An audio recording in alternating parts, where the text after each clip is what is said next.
Halo kawan-kawan barangan, welcome back with me Sam. Siap menghibur kalian hari ini dengan film pasca apokaliptik. How are you today kalian? Semoga sehat-sehat dan bahagia selalu. Tanpa berlama-lama langsung saja. Inilah Snowpiercer Season 1 episode 5. Awal episode menunjukkan kekuatan dari sang kereta Snowpiercer. Bahtera itu melaju tanpa henti, tetap berada dalam jalur rel dan menerobos apapun di depan sana yang menghadang. Lalu berpindah pada LJ yang sedang dikurung di dalam sel. Pak Rossi ada di sana menjaganya. LJ ini seperti sangat tenang sekali, tidak merasa gelisah ataupun menangis. Bahkan ia terus mengajak Pak Rossi berbicara sambil sedikit menakutinya, memberitahu bahwa Pak Rossi tidak tahu siapa sebenarnya keluarganya. Namun berbeda ketika Melanie dan orang tuanya LJ datang untuk menjemput LJ. Gadis licik itu terlihat menangis dan ketakutan. Aktingnya sangat bagus sekali. Seakan-akan menunjukkan kalau dirinya tidak bersalah. LJ akan disidang nanti. Jadi LJ boleh kembali dulu pada keluarganya sebelum diputuskan apakah LJ bersalah atau tidak. Setelah keluarga Roger pergi, Pak Rossi berbicara pada Melanie. Jika LJ tidak mendapat hukuman atas perbuatannya, penduduk kelas 3 pasti akan membuat kekacauan, ucap Pak Rossi. Ya, aku tahu, jawab Melanie. Sementara itu LJ kepada orang tuanya ia mengaku kalau Eric lah yang memaksanya dan menekan dirinya, bukan ia yang memberi perintah pada Eric. Padahal memang benar LJ lah biang keroknya. Kita pun bisa melihat keanehan LJ yang sangat suka memainkan bola mata palsu ayahnya. Memasukkannya ke dalam mulut membuat itu seperti lelucon. Ternyata Mang Roger kehilangan sebelah matanya, dan itu karena LJ dulu ketika kecil yang menusuk mata ayahnya sendiri dengan sendok garpu. Ngeri. Scene berpindah memperlihatkan para penduduk kelas 3 yang saat itu baru saja sarapan di ruang makan. Seorang pramusaji datang membawakan hidangan penutup sembari mengatakan, "Nikmatilah, ini hadiah dari kelas 3.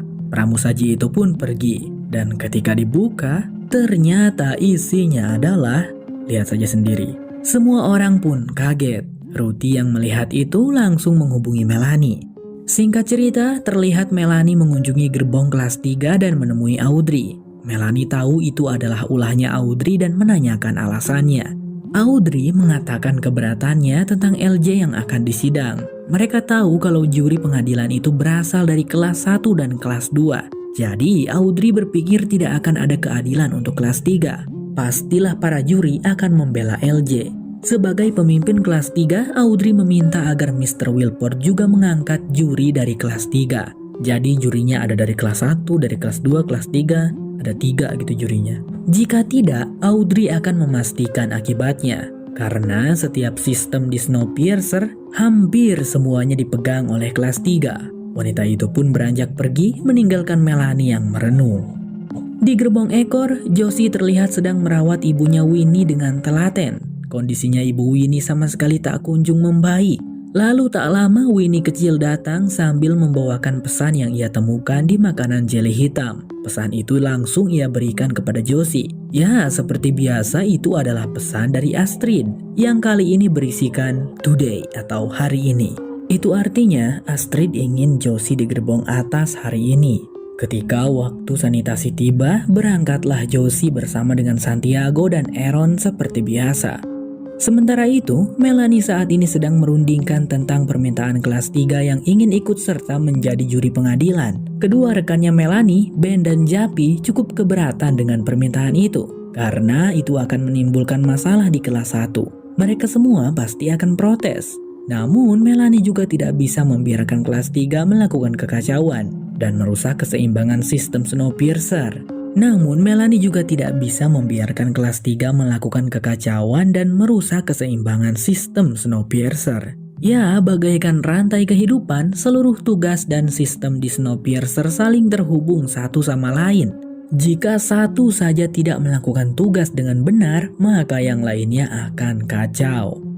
Singkat cerita, Melanie pun mengumumkan hal tersebut melalui siaran kepada seluruh penumpang. Bahwasanya pengadilan kali ini peraturannya sedikit diubah.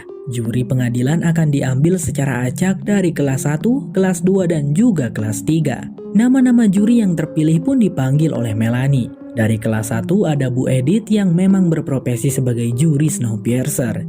Dari kelas 2 ada Bu Mary yang berprofesi sebagai guru SD Snowpiercer.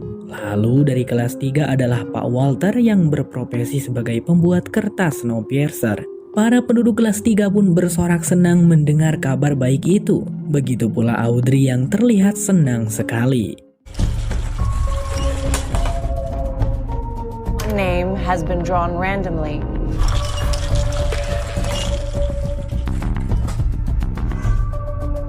Edith Gusterfeld. Selang beberapa saat terlihat Pak Walter yang datang sesuai undangan. Ia disambut hangat oleh Melanie. Dan Pak Walter pun bertemu dengan kedua juri lainnya yaitu Bu Mary dan Bu Edith. Mereka bertiga saling menyapa dan sepertinya akur satu sama lain. Ruthie yang melihat itu agak keberatan. Ia bertanya-tanya seharusnya Mr. Wilport tidak bisa mengubah peraturan begitu saja. Dan Melanie menjawab bahwa Mr. Wilport hanya ingin mendengar suara dari rakyatnya. Singkat waktu lagi, saat ini jam istirahat telah tiba. Setelah lelah bekerja di sanitasi, Josie, Santiago, dan Aaron dibawa ke ruangan biasa untuk beristirahat. Namun kali ini Astrid yang datang ke tempat itu secara diam-diam. Lalu Astrid dan Josie bertukar pakaian. Astrid tidak tahu di mana keberadaan Layton, namun Astrid menemukan seseorang yang bisa membantu mereka, yaitu Terence. Astrid menyuruh Josie untuk menemui Terence dan memberitahukan tempat keberadaannya. "Siap, saya gas ke sana sekarang," kata Josie. Singkatnya, Josie telah sampai di gerbong kelas 3 dan wanita itu berupaya mencari tempat kediamannya Terence sesuai petunjuk dari Astrid. Dan ia pun tertangkap. Namun untungnya tertangkap oleh anak buah Terence dan langsung dibawa ke Terence. Ya, sebelumnya Astrid sudah menemui mereka, jadi Terence pun sudah tahu maksud kedatangan Josie. Terence agak bingung. Ia pikir Layton dikembalikan ke gerbong ekor, tapi rupanya tidak. Josie berpikir mungkin saja Layton ditidurkan di laci abadi. Tapi kenapa? Padahal kan Layton sudah menyelesaikan kasus pembunuhan yang besar untuk Mr. Wilport. Josie kembali berkata mungkin saja Layton menemukan sesuatu yang sangat berbahaya. Nah, kebetulan hari ini para petugas kebersihan lagi ada pekerjaan di dekat laboratorium laci abadi. Mereka bisa menyusup ke sana karena hari ini juga untungnya para penjaga akan dikerahkan untuk mengamankan proses sidang LJ. Scene berganti memperlihatkan LJ dan keluarganya yang bersiap untuk menghadiri pengadilan. Roger menenangkan anak dan istrinya. Ia yakin Bu Edith akan memihak pada kelas 1 dan Bu Edith pasti bisa memengaruhi Bu Mary untuk memberikan suara tidak bersalah kepada LJ. Lalu suaranya Pak Walter akan kalah karena hanya satu suara. Ya, mereka sudah optimis LJ yang akan memenangkan pengadilan. Dimulailah acara sidang tersebut. Sidang itu dipimpin langsung oleh Ruthie. Pertama-tama, saksi dipersilakan untuk maju dan memberikan kesaksian mereka masing-masing. Pak Rossi memberikan kesaksiannya. Ia memperlihatkan barang bukti yang mereka dapatkan di kotak perhiasan milik LJ. Sebuah kotak yang berisikan 2 potongan alat kelamin milik kedua korbannya LJ yang diawetkan. Parah men, buat apa LJ itu? Beberapa orang lainnya juga memberikan kesaksian. Di antaranya adalah Bu Janet selaku dokter yang mengurus otopsi jenazah Sandwise, kemudian Jax sebagai orang pertama yang menemukan jasadnya Sandwise, lalu Jinju sebagai orang yang menjadi sandra oleh Eric, dan terakhir adalah Audrey sebagai perwakilan dari para korban. Audrey menuntut keadilan untuk semua kalangan, bukan hanya untuk kalangan kaya. Ia menginginkan keadilan untuk para korban yang berasal dari kelas 3 itu. Di sisi lain, terlihat anak buahnya Terence, kita panggil saja Biois, yang sedang bebersih di koridor depan ruangan lab laci abadi. Ketika Dr. Henry keluar hendak menghadiri acara sidang, Biois sedikit basa-basi sambil diam-diam mencopet kunci dari sakunya Dr. Henry. Setelah Dr. Henry pergi, Biois memberikan aba-aba sehingga Terence dan Josie pun muncul. Mereka langsung masuk ke ruang lab tersebut. Biois langsung memberikan kunci-kunci laci kepada Josie. Ternyata tujuan Terence dan Biois hanyalah mencuri obat-obatan dari sana. Setelah selesai dengan urusan mereka itu, Terence dan Ois segera pergi meninggalkan Josie sambil memberi amanat agar Josie jangan sampai tertangkap. Lah terus Layton gimana nyarinya ini? Josie pun protes. Ya itu mah derita lu, kata Terence. Josie tak bisa apa-apa untuk menghentikan mereka. Wanita itu pun tidak putus harapan dan mencoba untuk membuka satu persatu laci-laci di sana. Dan Josie sangat terkejut saat tak sengaja ia menemukan dua anak kecil dari gerbong ekor yang waktu itu dibawa bersamaan dengan Miles. Kenapa ya anak-anak itu dilacikan? Kembali lagi ke pengadilan. Setelah Audrey selesai, kini giliran terdakwa yaitu LJ untuk memberikan kesaksian. Bisa dilihat bagaimana dengan hebatnya LJ berakting menangis seolah sangat sedih atas kematian Eric dan para korban. Dirinya mengaku bahwa selama ini selalu dikuasai dan dipaksa oleh Eric. LJ mengaku dia hanyalah korban Eric. Dan saat Eric menyiksa Sandwise, ia dipaksa untuk melihat itu semua. LJ juga menambahkan, sebelum meninggoy Sandwise sempat membocorkan satu rahasia karena Sandwise adalah mata-matanya Mr. Wilport. Made me watch him do terrible things. Eric had a power over me and I, just before he died, said that he was an informant. Sean Wise. Melanie tentu saja terkejut mendengar hal itu. Begitupun Ben dan Jappy yang saat ini sedang mendengarkan. Inilah yang sangat ditakutkan oleh Melanie. Akan tetapi dari semua perkataan LJ, sepertinya LJ belum mengetahui rahasia tentang Mr. Wilport yang tidak ada. Dari perkataannya, sepertinya LJ hanya mengetahui rahasia tentang laci abadi. Tapi itu juga sangat berbahaya dan bisa menimbulkan kekacauan di antara para penduduk. Sidang pun ditunda untuk beristirahat sembari menunggu ketiga juri untuk merundingkan keputusan pengadilan tersebut. Beberapa saat kemudian terlihat Melanie yang sedang berbicara dengan Jinju. Jinju sangat dekat dengan Melanie dan sepertinya Jinju juga mengetahui semua rahasia tentang Mr. Wilport dan Melanie. Lantas apakah rahasia dari laci abadi? Ternyata laci abadi itu masih belum layak uji dan masih dalam tahap percobaan. Namun Melanie malah sudah menggunakannya. Itulah rahasia tentang laci abadi. Jika LJ sampai membocorkan hal itu, para penduduk pasti akan protes dan memaksa laci abadi untuk dihapuskan.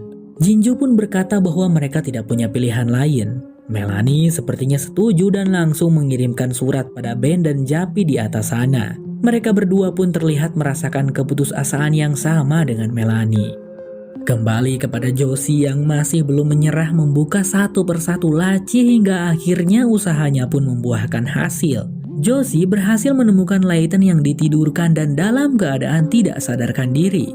Josie mencoba untuk melepas satu persatu selang-selang yang terhubung ke tubuhnya Layton. Namun hal itu malah membuat Layton kejang-kejang. Di saat yang sama Bastille dan Osweiler yang sedang berpatroli, mereka berdua menemukan pintu lab laci abadi tidak tertutup rapat.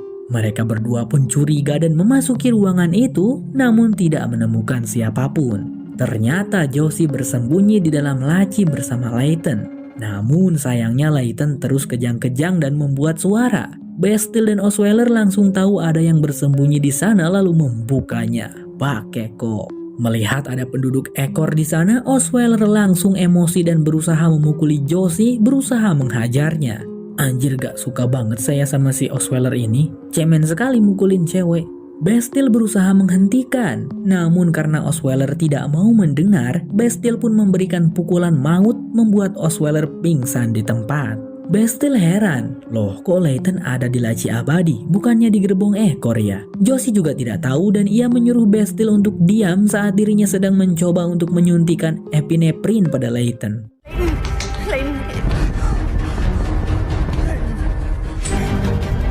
We gotta get out of here now. Kembali ke pengadilan, ketiga juri sudah selesai melakukan perundingan. Dan mereka bertiga pun memutuskan bahwa terdakwa LJ bersalah atas tuduhan terhadapnya. LJ tentu saja sangat panik dan merengek kepada ayah dan ibunya. Namun tak lama berselang sebuah pesan datang dari Mr. Wilport yang sebenarnya adalah dari Ben dan Jappy. Ruthie lalu membacakan pesan itu yang menyampaikan bahwa Mr. Wilport meringankan hukuman untuk LJ karena usianya yang masih muda. Jadi ia hanya dihukum untuk dibimbing bersama keluarganya. Sontak para peserta sidang terutama orang-orang di kelas 3 protes dan tidak terima. Begitupun ketiga juri yang tidak menyangka Mr. Wilport akan membela LJ. Para pasukan penjaga pun diturunkan untuk menertibkan keadaan. Sementara penduduk kelas 1 segera meninggalkan ruang sidang itu.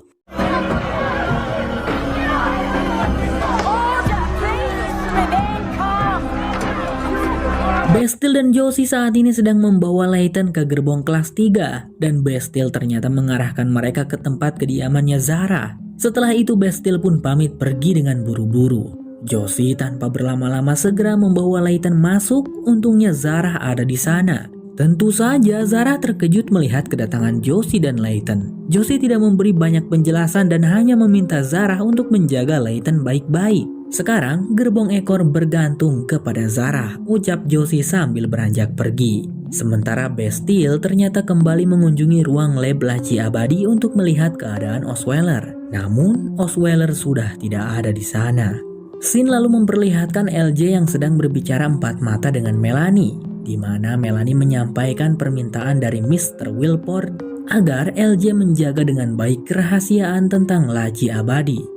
LJ tampaknya bukan tipe orang yang suka membocorkan rahasia. Malah LJ berkata bahwa ia juga akan melindungi Mr. Wilford sama seperti Mr. Wilford yang sudah melindunginya saat ini. I'll look out for him.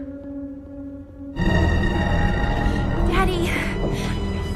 Kembali pada Layton yang masih belum sadarkan diri dan masih kejang-kejang gak jelas sambil bermimpi buruk tentang masa lalunya ketika di gerbong ekor. Di sana ada Zara yang berusaha memberikan pelukan, kehangatan dan ketenangan untuk Layton sehingga Layton pun akhirnya bentak. Dan Snowpiercer Season 1 episode 4 bersambung. sampai jumpa lagi di episode berikutnya. Bye-bye.